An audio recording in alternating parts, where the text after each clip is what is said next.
기독교 교육방송을 애청하시는 성도 여러분, 안녕하십니까?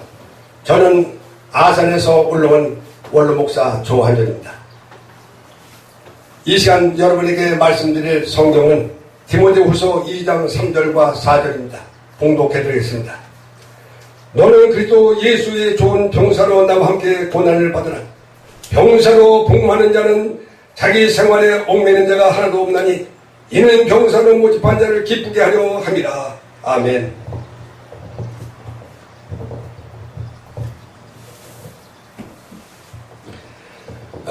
이 시간 증거할 말씀의 제목은 그리스도의 정병이라고 하는 주제를 가지고 말씀을 증거하겠습니다. 2장 3절에 이런 말씀이 있습니다.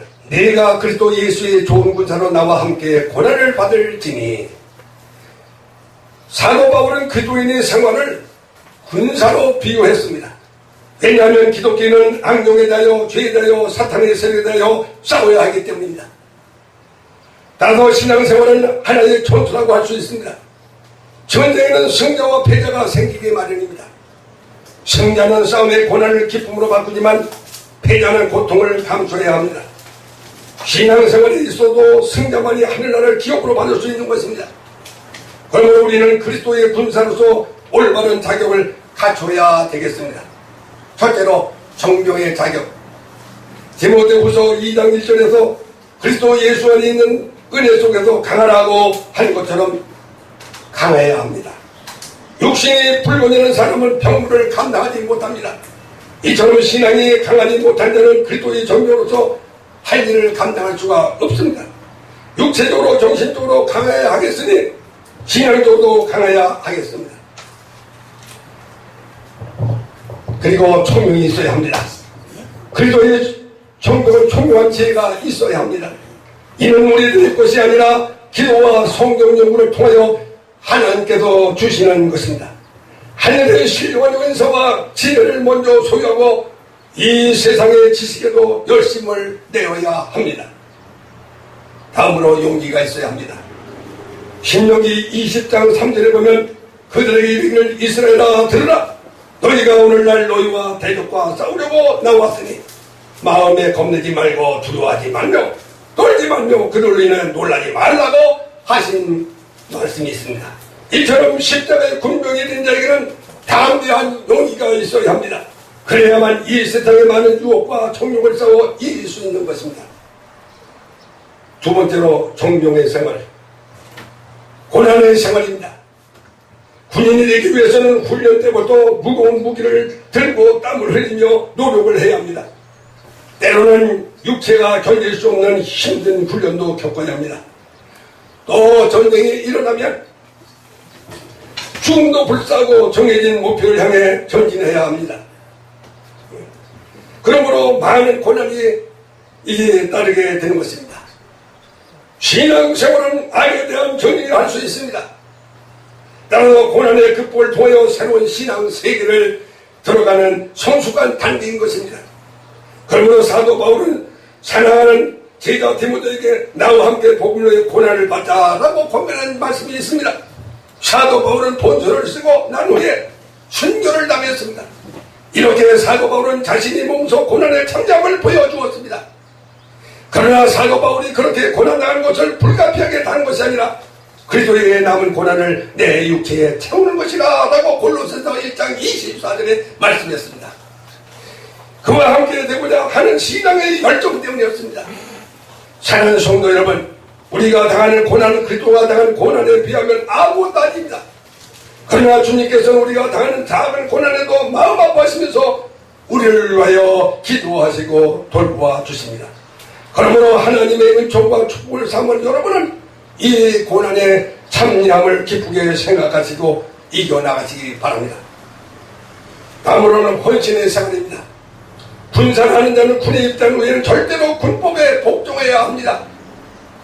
자신의 형편에 따라 마음대로 행동할 수가 없고 오로지 몸과 마음을 다 바쳐 헌신해야 합니다. 자신의 부모와 처자가 있다 해도 자신의 복무기간이 끝날 때까지는 어찌할 수가 없는 것입니다. 자신의 책임을 다한 후 비로소 자신을 돌아볼 수 있는 것입니다.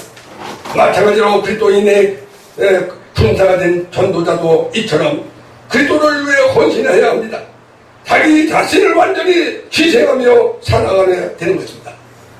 주님께 절대적으로 복종해야 하는 것입니다. 예수를 따르자는 청년이 있었습니다. 주님은 그 청년에게 말씀하시길 죽은 자들로 자기 죽은 자들 장사하게 하고 너는 나를 쫓아라 그리하면서 하나님의 나라를 전파하라고 하셨습니다.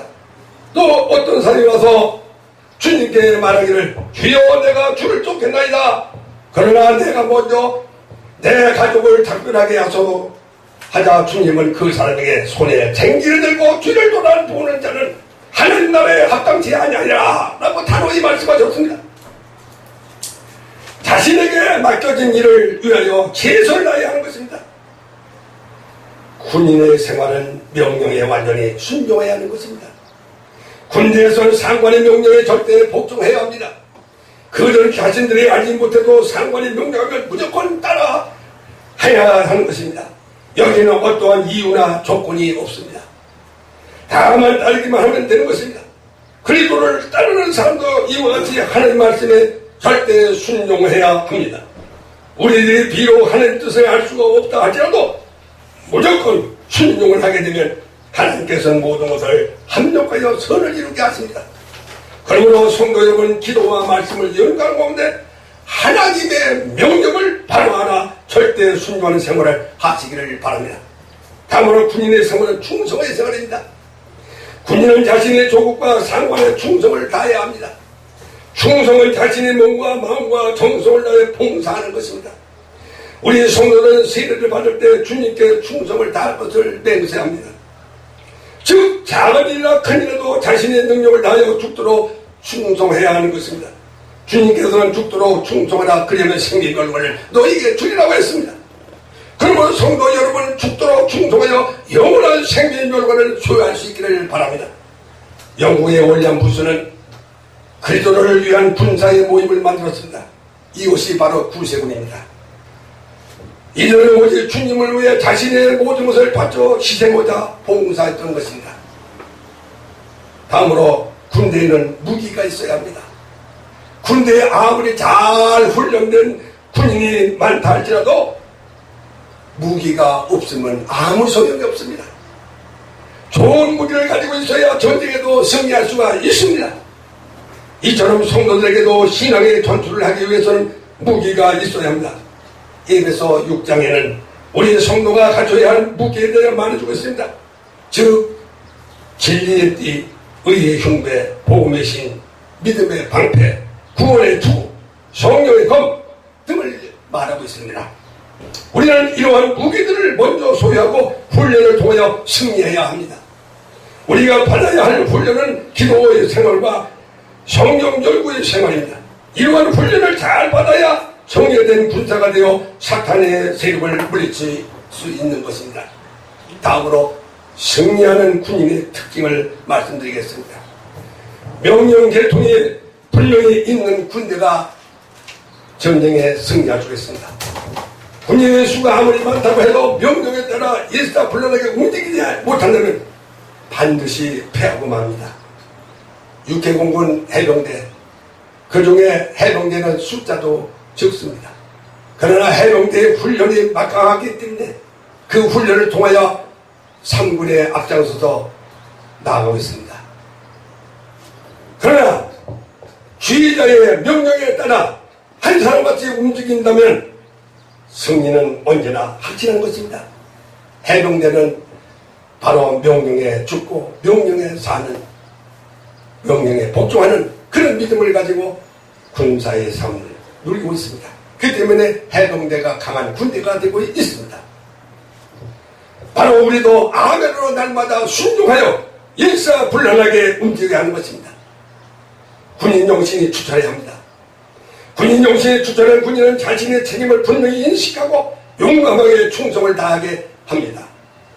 신자들도 사명함에 불타고 믿음이 확실하면 주님을 위해 언제나 희생하고 봉사를 해야 합니다. 하나님의 나라를 이 땅에 이룩하기 위해서 최선을 다하는 봉사가 필요한 것입니다. 군인의 사명은 바로 나라를 수호해야 합니다. 국민을 보호해야 합니다. 이화제 우리 성도에게는 사명이 있습니다. 그것은 땅끝까지 이르러 그리스도의 복음을 전파하는 것과 하나님의 사랑을 전파하는 것입니다. 그러므로 사랑하는 성도 여러분, 주님의 군사로서 맡은 바 사명을 충실히 감당하여 잘했다는 칭찬을 들으시기를 바랍니다. 감사합니다.